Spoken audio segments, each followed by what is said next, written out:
Alors, c'est quoi la délinquance juvénile? Fanny, est-ce que tu peux nous parler un peu plus de ça? Oui. Euh, donc du coup, la délinquance juvénile, on va commencer par exposer un peu les causes. Donc, pourquoi les jeunes en viennent à devenir des délinquants. Et, euh,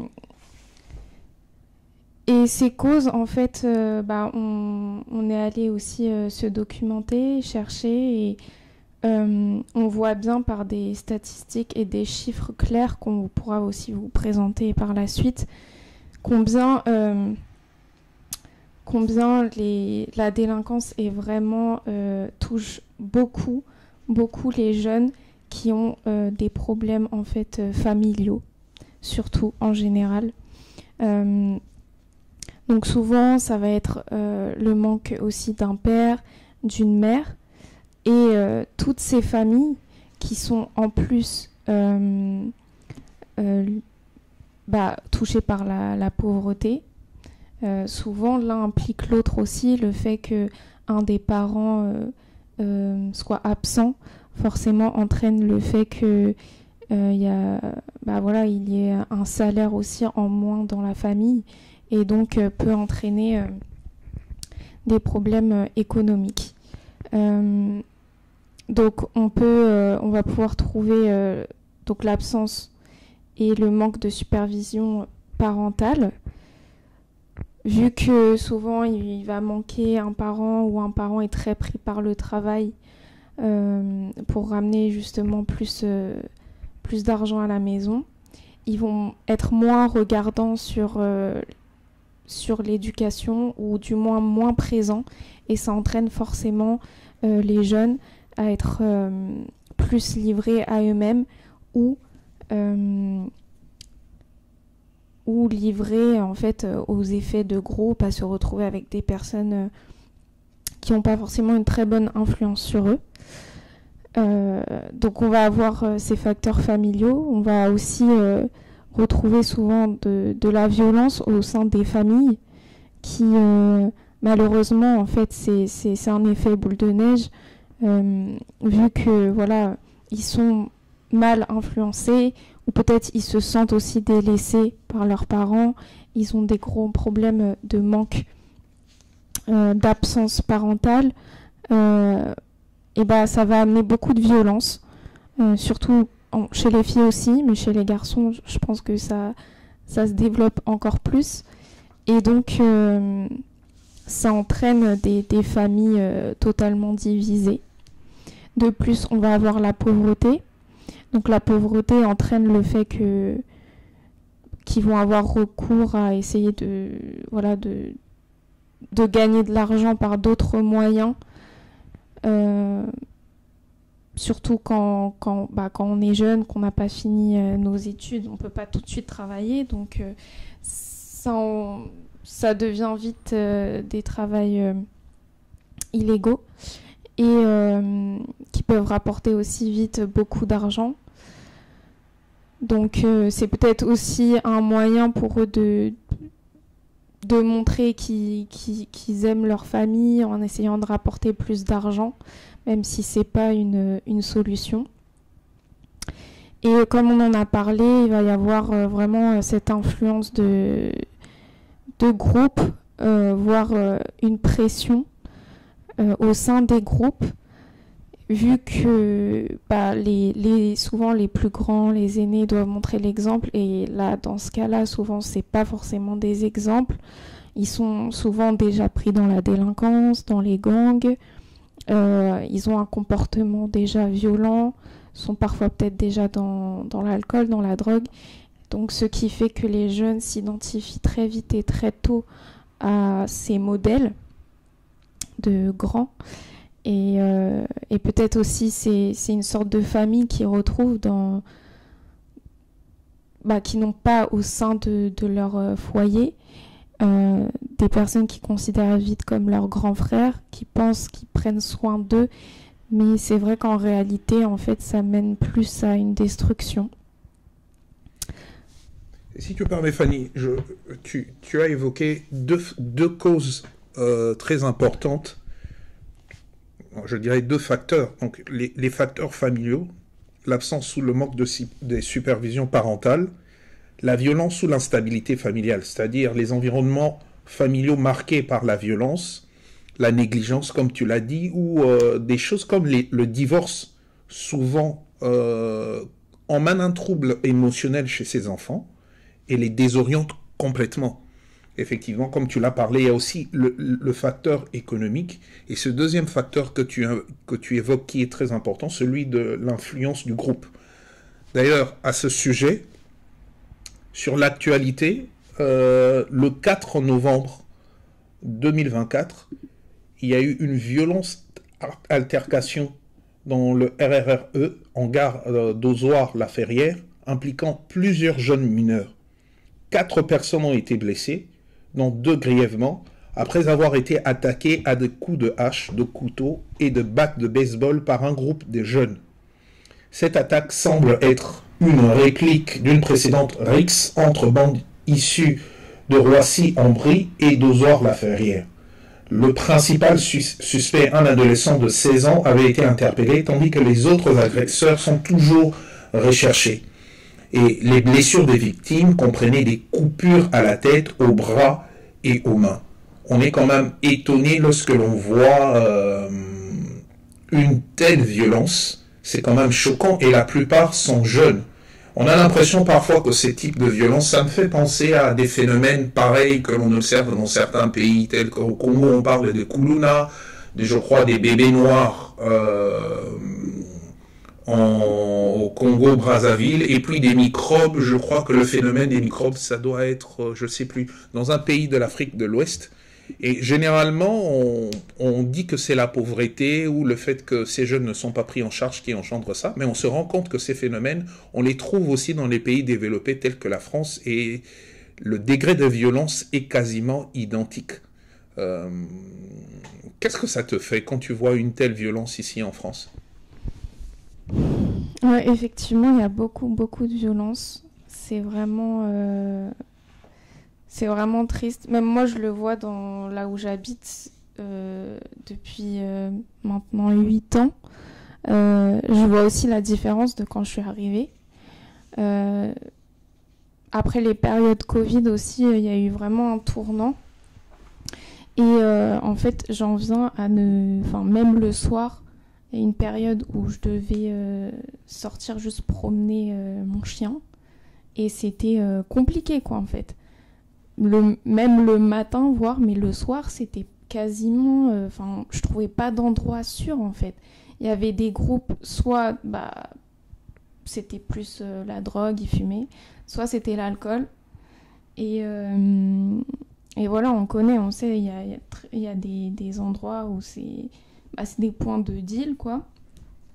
Souvent près des gares aussi. Et c'est triste, en fait, parce que... en fait, on voit que... Quand j'observe, je vois que c'est surtout des jeunes. C'est pas... Des très jeunes, même. Ouais. Des très, très jeunes. Et moi-même, qui ai pu traîner quand j'étais au lycée avec des jeunes dans cet état-là, en fait, en connaissant un petit peu leur vie personnelle et familiale, c'était toujours le même problème. C'était des familles, des problèmes familiaux. Donc, ils fuyaient le foyer. Et ça, c'était le gros problème. Moi-même, j'ai fui chez moi parce que ça n'allait pas. Alors que quand chez soi, ça devrait être notre refuge, l'endroit où quand ça va pas, on se réfugie, l'endroit où on va voir nos parents, on va un cocon en fait. Et ça l'est plus. Et forcément, du coup, le problème aussi, c'est qu'on va rassembler dans des quartiers plein de familles qui ont ce problème de division, qui sont déjà divisées, qui sont en plus dans la pauvreté.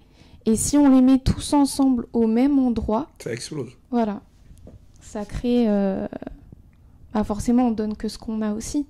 Donc, s'il n'y a pas d'autres personnes présentes pour, je sais pas, pour s'entraider, pour se mener vers le haut ensemble, bah, malheureusement, ça crée tout ça. Hein. J'aimerais que tu reviennes un peu sur les facteurs socio-économiques et que tu nous parles un peu de la précarité sociale et des problèmes des quartiers défavorisés que tu as déjà commencé à aborder. La précarité, dans la pauvreté, c'est ça? Oui. Bah, c'est vrai que effectivement, on a aussi le manque d'éducation, de loisirs. Forcément, quand on est dans la pauvreté, les parents, ils vont pas forcément payer en plus un sport ou quoi que ce soit à leurs enfants. Donc ça crée déjà aussi une différence s'ils vont au collège, au lycée avec les autres. Je pense qu'ils peuvent facilement aussi se sentir exclus, se sentir différents et donc bah, ensuite par eux-mêmes s'exclure en fait, s'exclure et donc ils deviennent rebelles dans leur comportement, que ce soit envers leurs parents, envers l'éducation. Ils sentent cette injustice qui est vraie dans le sens où voilà, ils sont pas comme parce que ça reste des enfants. Là, on parle pas d'adultes qui voilà souvent dans la rue, bah ils se retrouvent après un divorce, après un problème au travail, etc. Là, c'est des enfants. Donc on choisit pas là où on est, on choisit pas notre famille, on choisit pas notre condition économique dans laquelle on grandit. Et ils ressentent, je pense, un grand sentiment d'injustice, d'incompréhension. Et je pense qu'il y a peu de gens qui peuvent vraiment les aider, en fait. Hein, parce que ça devrait être dans la famille avant tout. Ils n'ont pas vraiment de lieu où se retrouver à part le quartier, à part en bas de l'immeuble avec les autres.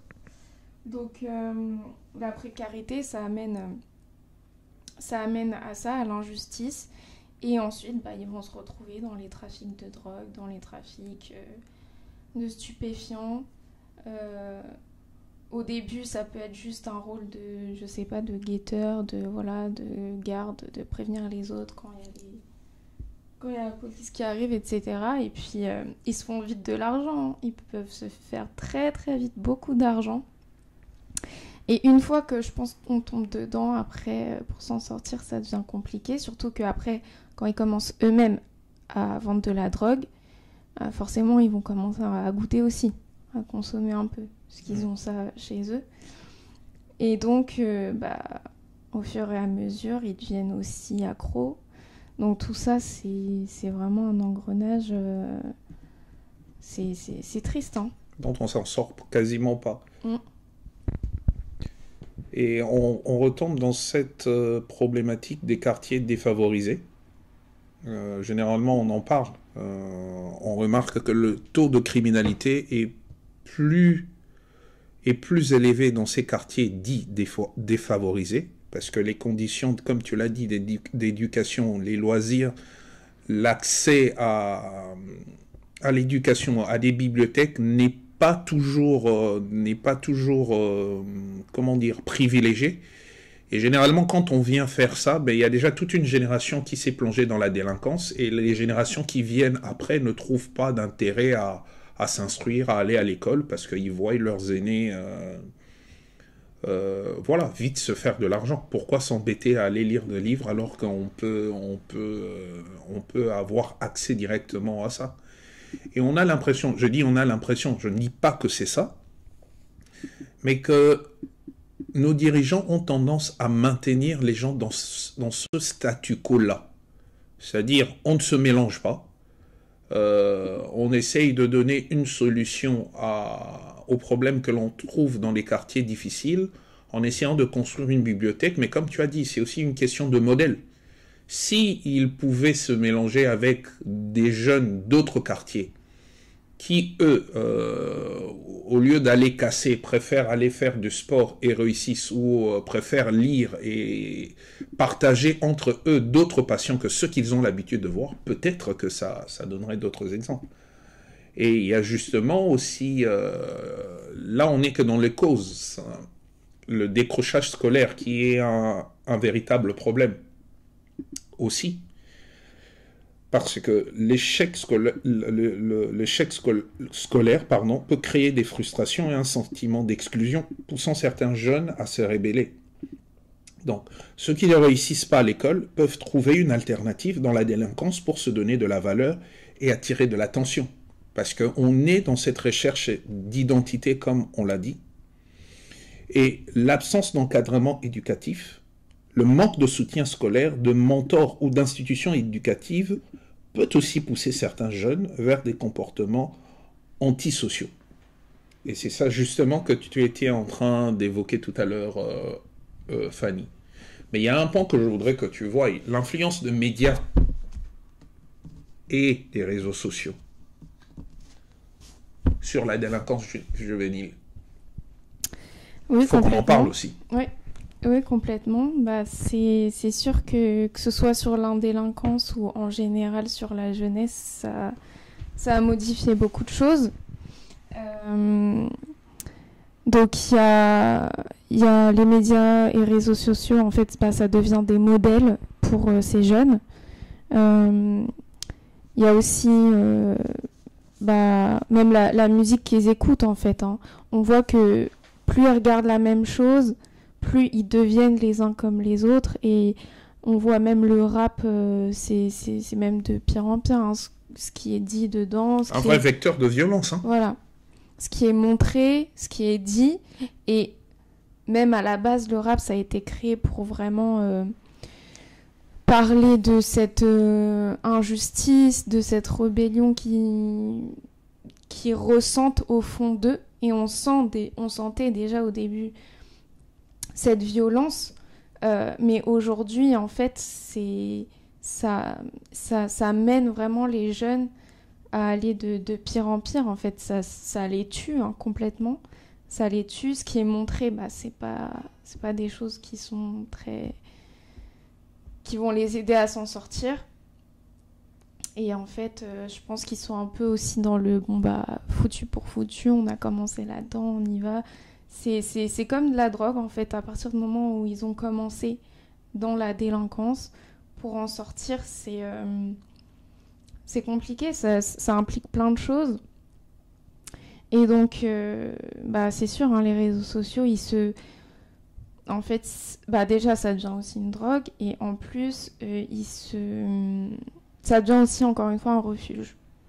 Là où ça devrait être la famille, bien sûr, le Seigneur, le mieux, c'est le Seigneur, mais le Seigneur lui-même nous dit que la famille aussi doit être ce refuge, en fait, ce lieu sûr. Et comme ils ne l'ont pas, ils vont aller chercher ça autre part, parce que dans les médias, il y a aussi une forme de recherche, de reconnaissance, chercher les likes, chercher les vues. Et donc voilà, c'est tout ça, en fait. Même les filles, je pense que c'est peut-être même pire pour les filles, parce qu'elles, il y a beaucoup de modèles, d'influenceuses, etc., dans lesquels elles vont se retrouver, et qui sont pas non plus de bons exemples. En fait, on est vraiment en manque de modèles, là où la mère, les grandes sœurs devraient être des modèles pour les jeunes filles. Il n'y en a pas non plus. Ouais. Il n'y en a pas non plus, et en plus, les réseaux sociaux, on sait que c'est un sujet encore plus compliqué, mais ça peut aussi mener beaucoup plus rapidement à de la prostitution. Parce que elles se comparent aux autres filles, elles veulent un sac de luxe, ceci, cela. Parfois, elles sont même pas en situation de précarité, mais c'est vraiment la recherche de plus de luxe, et donc on banalise les rapports intimes, etc. Et les réseaux aident à avoir ce genre de rencontres, de propositions aussi, malheureusement. Et donc là où je pense que les garçons vont plus rentrer dans la délinquance, drogue, etc., les filles sont plus sujettes à de la prostitution. Ouais. Ce sont des points qu'on devra aborder. Comme je l'ai dit en introduction, c'est vraiment une émission introductive et on essaiera de voir chaque phénomène, la drogue, la prostitution chez les jeunes. Et pour revenir aux réseaux sociaux, qu'est-ce qu'on remarque de plus en plus? L'exposition au contenu violent ou à des modèles de succès associés à la délinquance. Cela aussi peut inciter certains jeunes à imiter ces comportements. Ainsi, les réseaux sociaux diffusent des normes qui banalisent la violence ou les activités illégales. Bon, je ne parlerai pas que des réseaux sociaux, mais il y a aussi le cinéma, Hollywood, tout ce que l'on voit.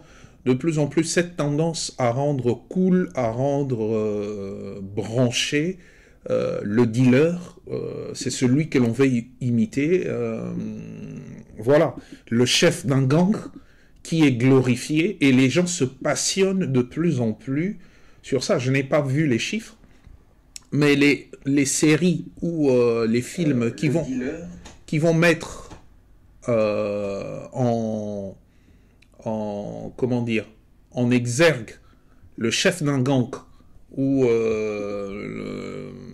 je sais pas, le parrain d'une mafia seront très prisés. Et de plus en plus, il y a cela. Où il y a une série sur Netflix dont je ne veux pas citer le nom pour ne pas faire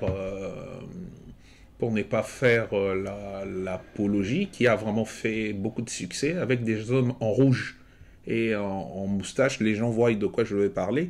Voilà, c'est une forme de délinquance, mais qui rencontre un tel succès et qui suscite tant de passion. Et on se demande, mais comment on se tonne qu'à la fin, on ait ces résultats-là? Voilà. Et il y a aussi l'influence de la culture populaire, comme tu l'as dit. La musique, les films, comme les jeux vidéo. Je me souviens aux États-Unis, il y a eu un jeune homme qui avait abattu un autre jeune homme sur la rue. Et si je me souviens bien, dans cette histoire, ce jeune homme était habitué à un jeu vidéo que je ne veux pas citer, que les jeunes connaissent, où il faut survivre en tuant les gens. En fait, il y en a tellement aujourd'hui. Et à force de passer des heures, des heures à jouer à ces jeux vidéo, il a fini par passer à l'acte et à abattre un jeune homme qui passait dans la rue parce qu'il avait besoin d'action. Voilà où la délinquance juvénile peut nous accorder. En fait, la délinquance nous amène, où l'influence des jeux sociaux, de la culture populaire que l'on retrouve dans les films et dans les jeux vidéo, très facilement, cela peut nous faire passer, voilà, à l'acte. Et c'est grave. C'est assez grave. Mais il y a aussi autre chose qu'il faut noter. C'est qu'on a l'impression que les politiques ont abandonné ces jeunes et qu'il n'y a pas de politique publique mise en place. Ouais, effectivement, comme on disait tout à l'heure, encore une fois, on dit, on offre une solution dans le sens, ils vont pouvoir être logés dans un HLM, etc. Mais encore une fois, en fait, la source du problème, elle n'est pas réglée. Parce que, voilà, on rassemble des personnes démunies, des familles divisées, détruites, tous dans un même endroit, un peu, c'est presque, on va les mettre là, quoi, en fait. Hein. Et puis, il n'y a pas vraiment de solution, en fait. Il n'y a pas une vraie aide. Et ces jeunes, ils ont besoin d'avoir une structure dans laquelle ils peuvent se sentir bien, comme un refuge en fait. Là où en fait, ils en manquent. Ils manquent de refuge parce que c'est vrai qu'on ne peut pas forcément aller régler tous les problèmes familiaux et s'immiscer dans la famille. Bon, je pense que dans certaines associations, notamment le fait de placer des enfants, etc., dans d'autres familles, si vraiment ça va pas, d'accord. Mais en fait, souvent, le fond du problème, il n'est pas réglé. Et encore une fois, même les enfants placés, après, ils grandissent, mais de manière, ils sont complètement détruits. ils ont pas de lieu refuge. C'est comme des sans domicile fixe, Ouais. alors qu'ils sont jeunes. Encore une fois, là, on parle de délinquance juvénile, donc ils sont même pas majeurs. Et bah parfois, quand on a fait des maraudes, on en a rencontré des jeunes qui avaient même pas 18 ans, qui se retrouvent dehors. Et souvent, c'est quoi? Bah, moi, j'ai été placée, ça se passait mal. Oui, ce qui est choquant, c'est que je crois il y a 2 ou 3 semaines avant, pour ceux qui suivent l'actualité, à Marseille, il y a un jeune de 15 ans qui a tué un chauffeur VTC parce que ces jeunes de 15 ans avaient été mandatés par quelqu'un qui était en prison pour tuer quelqu'un. Et parce que cette personne devait aller tuer quelqu'un, il a pris un taxi et il a voulu que le chauffeur, si je ne m'abuse, le rapproche un peu plus près. Le chauffeur a refusé de faire ça. Ces jeunes-là a battu 15 ans. Et ce jeune de 15 ans était censé tuer un autre jeune qui, à son tour, avait, avec d'autres jeunes, brûlé un autre jeune de 13 ou 14 ans qui avait été envoyé dans un quartier de Marseille pour l'infiltrer. Et il a été repéré par les autres jeunes. Ils l'ont, je crois, tué ou brûlé, mais il n'avait que 14 ans, 15 ans. De plus en plus, on a des tueurs à gages en France qui ne sont même pas majeurs. Je me souviens, à l'époque où je suivais encore les films, les tueurs à gages pour moi c'était des trucs assez inimaginables. Et pour moi, ça devait être des gens surentraînés, des gens d'un certain âge qui ont fait l'armée ou voilà, j'avais ces images-là. Je ne pouvais pas m'imaginer que pour tuer quelqu'un, on pouvait aujourd'hui, et d'après, pour revenir à ce que l'on disait sur les réseaux sociaux, ces jeunes ont été recrutés sur les réseaux sociaux. C'est-à-dire, de la même manière dont on peut aller sur Facebook, Facebook, Twitter ou TikTok, dire, voilà, je vends un sac à main ou je recrute quelqu'un pour tel métier, mais aujourd'hui, sur les réseaux sociaux, on recrute des tueurs à gages. C'est flippant. Vraiment. Non, mais c'est là où on voit la montée de la violence, en fait. Parce qu'à l'époque, on voit ça de plus en plus, en fait. Maintenant, ça devient vraiment des meurtres, en fait. Et des meurtriers. Et on banalise ça, en fait. Même, comme je disais, l'influence du rap, la culture urbaine. En fait, il y a tout ce truc de vengeance, entre quartiers, etc. Enfin, mais même moi qui vis pas vraiment au fin fond du quartier, j'ai entendu plein de fois des choses comme ça. Où mon cousin il est en prison parce qu'il a tué un gars. Et parfois, en fait, c'est juste la montée de la violence, parce que faut me dire, il y a aussi, c'est aussi spirituel. La montée de la violence. Sous cette montée de violence, de vengeance, ils vont ruer de coups quelqu'un et c'est après qu'ils s'aperçoivent que en fait elle est morte. Juste en la ruant de coups, ils se disent non mais c'est bon, c'est juste des coups, on va se venger, voilà. Et l'enfant meurt, quoi. Et dans l'attaque du métro, du RER, ils ont utilisé des haches. Ah.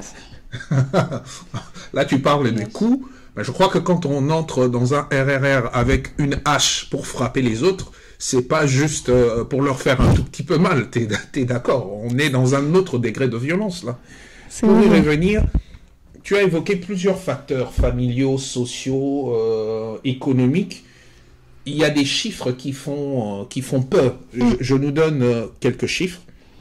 D'après le ministère de la Justice, et une étude de l'Alliance des avocats pour les droits de l'homme, en 2021, 147 800 mineurs ont été impliqués dans des affaires pénales. La majorité provenait justement des quartiers en difficulté. Ce qui souligne l'impact de l'environnement socio-économique sur la délinquance juvénile. L'Institut national de la jeunesse et de l'éducation populaire observe que les jeunes issus des milieux défavorisés, confrontés à des conditions économiques précaires et vivant dans des zones urbaines sensibles, sont surreprésentés dans les statistiques de la délinquance. Ça confirme ce que tu nous disais tout à l'heure. Autre chiffre, selon une étude réalisée en 2020 et 2021 par l'association Les Apprentis d'Auteuil, environ 17% des jeunes de 16 à 25 ans déclarent rencontrer des difficultés scolaires et parmi eux, 7% sont en situation de décrochage total. Donc les jeunes qui quittent prématurément l'école d'après cette étude, souvent sans diplôme ni qualification, se retrouvent sans perspective et sont plus susceptibles de se tourner vers des activités illégales. Parce que, effectivement, l'échec scolaire peut isoler les jeunes de leur environnement. Et c'est tout ce que tu disais. L'éducation, le manque d'éducation et la précarité. Ouais. Bah, en fait, déjà, on observe ça chez les jeunes qui sont pas dans des situations de précarité, etc.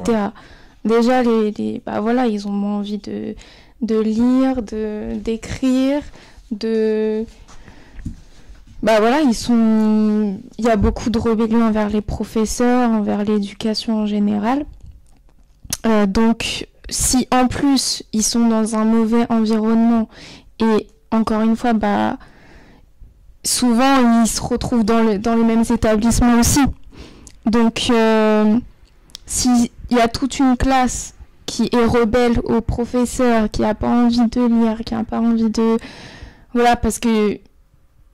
Bah voilà, il y a encore une fois ce truc de rébellion, ce sentiment d'injustice qui fait que, en fait, ils se disent, de toute façon, c'est peine perdue.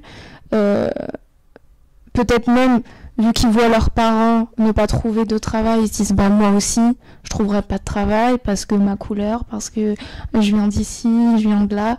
Et donc, en fait, ils se disent, bah c'est peine perdue, autant que je continue mes trafics, mes trucs. Et voilà, en fait, c'est une injustice énorme pour ces jeunes. Encore une fois, c'est des enfants, quoi. Donc, il y a quelque chose d'important sur lequel tu as insisté, c'est sur le facteur familial. C'est vrai que quand on lit les chiffres que l'on a de différentes institutions publiques, la précarité économique, le décrochage scolaire reviennent beaucoup. Mais en fin de compte, à bien y réfléchir, même dans ces quartiers précaires où il y a tous ces problèmes, tout le monde ne devient pas délinquant. C'est que, quelque part, le problème à la racine reste la famille, si on y voit de près. C'est pas pour disculper l'État de ses responsabilités, parce que l'État n'a fait qu'exacerber les problèmes qu'il y avait déjà, mais on se rend compte qu'au final, les problèmes familiaux restent quand même en premier lieu comme la cause de la délinquance. Et comme tout le monde ne peut pas aller dans les familles et demander « vous avez des problèmes et pas des problèmes », donc les chiffres place en avant peut-être la précarité, mais en réalité, et toi-même tu en as fait l'expérience, c'est la famille qui est le problème de base. Si tout le monde est bien dans sa tête, aimé, dans une certaine stabilité, peut-être que les chiffres chuteraient de moitié. Je ne sais pas ce que tu en penses, Ford. Oui, exactement. Et là, je suis en train de revoir un chiffre qu'on avait aussi. 17% des infractions impliquant les mineurs concernent la législation sur les stupéfiants, principalement le cannabis. Moi-même, déjà, j'étais dans un lycée bourgeois, entre guillemets, donc, et même là, déjà, on commençait à avoir un peu ça. Et quand j'ai eu des amis dans un lycée, collège, pour le coup pas du tout bourgeois, mais là c'était partout, quoi, en fait. On le trouve même dans la cour, en fait. Et des jeunes qui prennent du cannabis dans la cour de l'école. Bah ça, j'ai pas vu de mes yeux parce que j'y étais pas. Oui. Mais honnêtement, j'en doute pas trop, quoi. J'en doute pas trop, et qui s'en vendent les uns les autres. Un trafic de cannabis à l'école. Oh là là, Seigneur, où est-ce qu'on envoie nos enfants?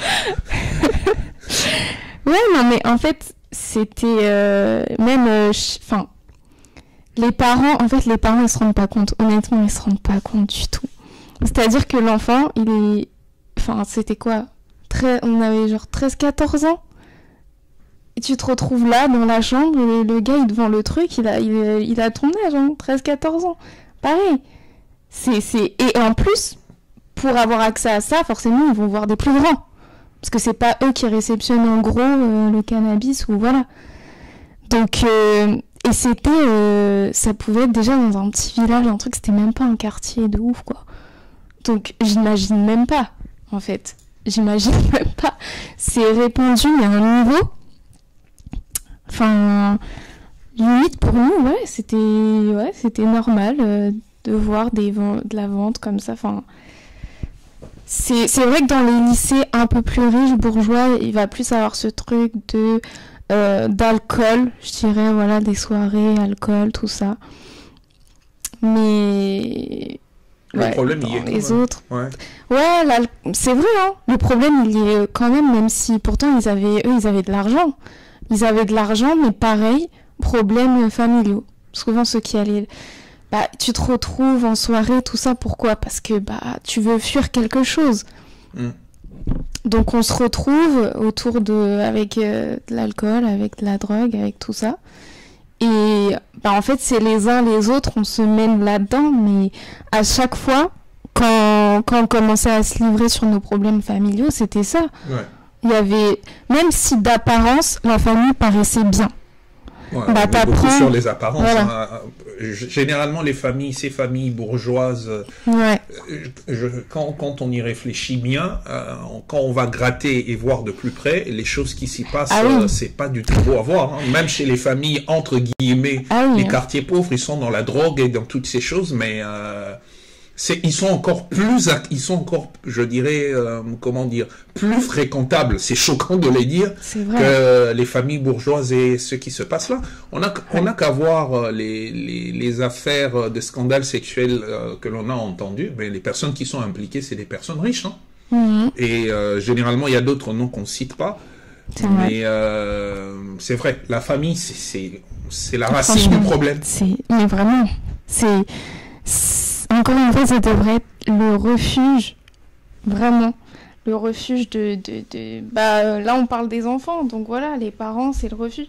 Même, en fait, aujourd'hui, le problème, c'est aussi ça, c'est que les familles, elles sont divisées, quoi. Le nombre de divorces, le nombre de... Ouais, mon père... ce que j'entendais, c'est quoi ? Moi, j'ai vu mon père tromper ma mère, tout ça. Non, mais c'est des trucs... Enfin, c'est horrible, mais pourtant d'apparence, ils vont montrer toujours que ça va et tout, mais l'enfant, il est détruit, mais totalement détruit. Et à chaque fois, c'est ça le fond du problème. Quand on grattait un peu, c'était ça. Et aujourd'hui, on se retrouve en train de gérer les conséquences. Je crois que petit à petit, on va vers la fin de cette émission, qui n'est qu'une introduction. Mais déjà, avec tout ce que l'on a vu, je crois qu'on tombe d'accord sur un point. C'est que s'il y a une solution que l'on peut apporter, s'il y a une solution qui devrait être trouvée au-delà de ces solutions, des facteurs que l'on a vus, l'économie, la famille, parce que les gouvernements essayent de répondre à ces besoins-là, mais on se rend compte que c'est la famille. Et vu que la famille n'est pas une institution politique ou une institution que l'État a créée, mais une institution plutôt que Elohim, Dieu, a créée, mais la solution revient de son côté. La solution, c'est la famille et le Seigneur, quoi. C'est vraiment le Seigneur, parce que malheureusement, dans ce monde, il y aura toujours des manquements, même dans nos familles. Même entre chrétiens, on peut être amené à se blesser, hein, on est des êtres humains. Donc, même dans les familles de chrétiens, l'enfant, il peut se sentir incompris, donc ça reste le Seigneur, et leur amener le Seigneur. Et voilà, si parfois, en fait, quand on constate, on se dit, mais les besoins sont énormes. Ouais. Mais parfois, il suffit d'une petite chose pour faire changer beaucoup. Je repense à David Wilkerson, qui lui a été appelé par le Seigneur pour aller... Pour les jeunes délinquants drogués, qui a fait un travail magnifique dans les rues de New York. Énorme. Ouais. Énorme, gros travail. Que l'État n'a pas su faire. C'est ça. C'est ça. Alors que... Et donc, en fait, au début, ce qui était très, très fort et touchant, c'est que parce que le chef du gang a été touché et a voulu se faire baptiser, les autres ont suivi. Et c'est ça, en fait, que des fois, le Seigneur va nous mener vers une personne, mais parce que le Seigneur voit derrière cette personne tout ce qui va... Enfin, la cascade, en fait, que ça va créer. Il peut devenir un modèle, il peut devenir... Et parfois, même au sein de l'école, si vous vous retrouvez... Et puis, si vous êtes jeune avec... un ami que vous voyez qu'il est en situation compliquée, rien que l'encourager à faire vos devoirs ensemble, à faire ceci, et parler du Seigneur petit à petit, ça va lui donner déjà un bon exemple. Et quand le Seigneur, son esprit est là, et qu'il est dans l'affaire, il peut se passer des grands miracles, des grandes choses. Donc, même un jeune, il peut rapporter aussi l'évangile au sein de sa famille. Donc voilà, il faut vraiment qu'on soit disposé en fait. Et au sujet de la famille, je voudrais qu'on finisse un peu sur ce verset. C'est Proverbe, on le connaît.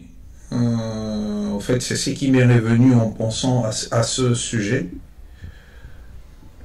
Proverbe 22, le verset 6, c'est écrit: entraîne le jeune homme à l'entrée de sa voie, même quand il sera vieux, il ne s'en détournera pas.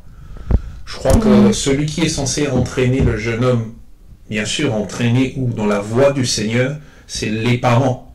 Et on dit même quand il sera grand. En fait, cette parole, moi-même, j'ai toujours dit que je suis le résultat de cette parole, parce qu'à chaque fois que j'ai voulu dévier du Seigneur, en étant loin des parents, parce que les parents, je me rends compte que les parents ne pourront jamais surveiller les enfants partout. À un moment, on sera exposé à ces choses. Moi, j'ai des amis qui prenaient du chanvre, qui n'étaient pas très recommandables. J'en avais un peu de tout. Mais je n'ai pas pu faire des très grosses bêtises. Pourquoi? Parce qu'il y avait comme une parole qui me liait, malgré moi, en fait. Et c'est ça la puissance de cette parole. Et moi, je crois en ces versets, non pas parce que c'est écrit, mais parce que j'en suis moi-même le résultat. C'est-à-dire, je pense que dans une société devenue aussi délinquante, nous ne pouvons qu'apporter un remède dans la vie des gens, mais on ne pourra pas faire disparaître le phénomène. Mais l'une des solutions au niveau de famille, c'est que nous devons nous investir déjà dans nos familles, comprendre que le plus important, c'est la famille. Et beaucoup de chrétiens abandonnent la vie familiale pour se retrouver à l'église, parce que certains délinquants, excusez-moi, sont des enfants des pasteurs. Et ça, je n'invente rien. Des délinquants, enfants des pasteurs. Pourquoi? Parce que les mêmes problèmes que les autres rencontrent, ils les rencontrent chez eux. Oubliant que la première chose, c'est la famille. Quand Elohim créa l'homme et la femme, il devenait une sœur chair et d'eux devaient naître les enfants. Donc c'était la famille au départ, le mariage, la famille. Et on doit revenir à ça, et je pense que... Et quand on est dans la famille, quand on a des parents responsables qui éduquent leurs enfants, quels que soient les phénomènes qu'il y a à l'extérieur, ils ne seront pas touchés. Bien au contraire, ils seront, eux, une réponse pour les autres. Je veux finir par quelque chose que quelqu'un m'a dit, c'était ma belle-sœur. Un jour, elle m'a fait réfléchir. Elle m'a dit, tu sais que j'ai été choqué parce que je me suis rendu compte qu'on n'éduque pas les enfants que pour nous. On éduque les enfants pour la société.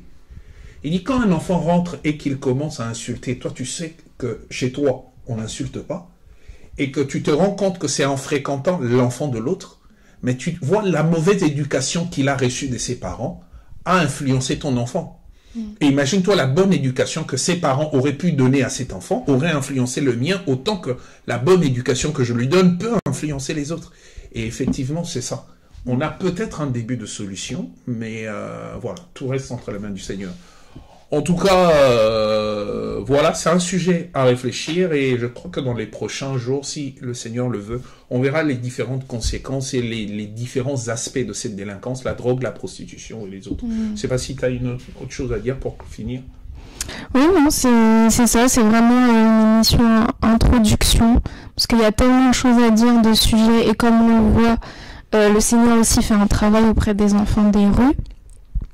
Donc on essaye de suivre un peu l'esprit aussi et les causes qu'il met en lumière. Donc on va continuer avec ce sujet-là en tout cas, à porter en prière. Ouais. Que le Seigneur soit béni et que le Seigneur vous garde tous, garde vos familles, garde vos enfants et parents, investissez dans votre famille, investissez dans vos enfants, investissez dans le couple. Et comme on l'a dit, même les chiffres de l'État reconnaissent que les divorces, les séparations sont la base de beaucoup. Et aujourd'hui, quand on voit les divorces chez les chrétiens qui augmentent, chez les pasteurs qui augmentent, on se dit que l'ennemi sait à quoi s'attaquer pour détruire une société. Donc veillons sur ça et que le Seigneur nous garde et garde nos familles. Voilà, amen.